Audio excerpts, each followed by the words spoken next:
So what's up guys, for today's topic, baka may kapareho ko dito na pag nasa traffic kayo mostly mangyari to.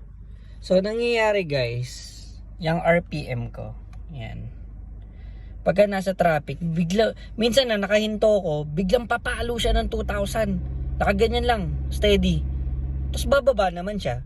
Pero nagtataka, ba't pumapalo? Tapos may instances naman na anong nangyayari, umaandar ako, tapos pagka-clutch ko, tapos pagka bitaw ko ng gear, parang pagka-clutch ko tapos neutral, biglang papalo ulit siya sa 2,000. Ang weird. Tapos basta nangyayari to mostly sa traffic.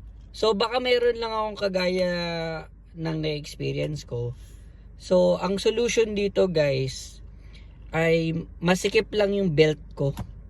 Yun nga, masikip. So bakit siya po palo ng 2,000? So anong nangyayari, masikip yung belt ko sa, 'di ba? Connecting yung alternator, aircon compressor, pulley, tapos yung bearing. Ang nangyayari, kaya pala siya pumapalo ng 2,000 kasi parang nag-activate yung aircon niya sa parang weak yung yung pagka-idle niya. Tapos ang mangyayari, hahabulin ng computer box yung yung RPM para hindi siya mamatay. Kaya siya papalo ng 2,000. So, ayun guys, masikip lang pala yung yung tagdan yung yung belt ko sa IDSI, sa yung nagpapaikot sa aircon, masikip. Kaya ang nangyayari, pag nag-activate si aircon, parang basta nahihirapan siyang umikot na.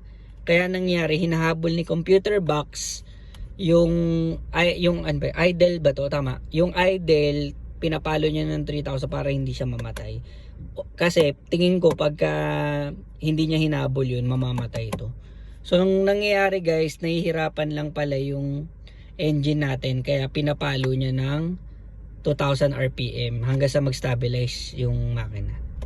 So yun guys, pero medyo kakaiba, pero sana may matulong tong video na to. And ayun, sa akin kasi after ko luwagan yung belt ng ng compressor, umokay na, hindi na siya pumapalo ng 2,000. Ayun guys, thank you for watching. Sana may natulong ako, and see you in my next video guys. Bye.